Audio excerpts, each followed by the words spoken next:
Hey yo, what's up YouTube? Welcome back to a new episode of Squash Force. Really happy to have you guys back here today. Today we have an awesome video planned for you guys. One pretty simple tip that I have for you guys that anyone can do. And I mean, this tip is so simple that anyone can do it. I can teach this trick to someone who just started playing squash, okay? This is a simple tip that will help you keep balance in your squash and mainly improve your movement, all right? So this is massive for balance, getting your first step off and moving well. And once again, guys, it's a super simple trick. So yeah, let's get right into the video, guys. Before we get into it, I see a lot of you people watch my videos but are not subscribed to my channel yet. If you are one of those guys, please press the subscribe button, get notified when I have new videos, and stick around for more videos that might help you in the future. So yeah, let's get right into it. I hope this video helps, and if it does, please like this video. Let me know how it was for you in the comments. And yeah, without further ado, let's get into it. Alright, so you guys are probably dying to know what this basic tip is. So for a long time I've been struggling with my movement. I think I've mentioned this to you guys. I think I'm a fast player, I'm an explosive player, but something didn't feel right. I felt off balance. I felt like I was throwing myself around the court, but never having enough time or just stability or any strength in my shots. If you guys can relate to this, this tip might be for you. So please stick around. So the tip is pretty basic. The tip is about how we stand when we get back to the tee, right? What stance do we want to have when we come back to the tee? All right, so number one here, we want to have a wide stance, guys.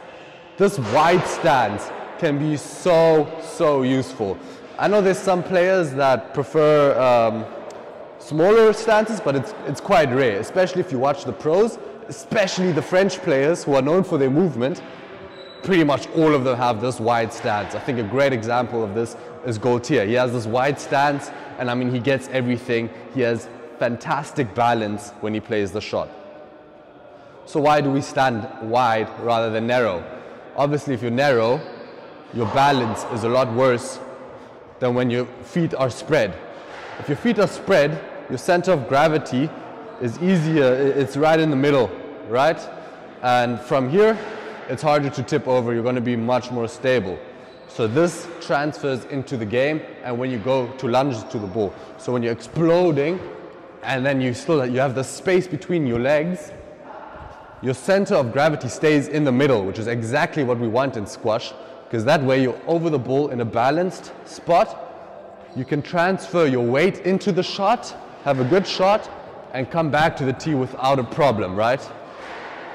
So this is, yeah, really helped me a lot. It also helps you explode onto the volleys, because from here, boom, to volley is much easier.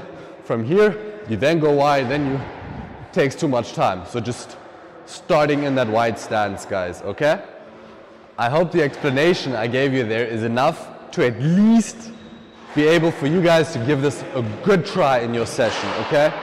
I really like this one because, like you said, anyone can do it. It's easy to think about and it's easy to do in a game or in practice or in a match. Just think about, oh, wider stance and see what it does for you, because besides that, there's not much you have to think about. It's really just that one step and see how it goes. So obviously, if you guys want to go one step ahead, you would practice this off court and on court. So before you play with people, you can practice like just with some ghosting patterns. Just keep that wide stance, right? Pick your corners, go into the corners, come back, and come back into this wide stance, right? Go play the ball, and when I'm coming back, wide stance, and from here, ready to explode, wide stance, okay?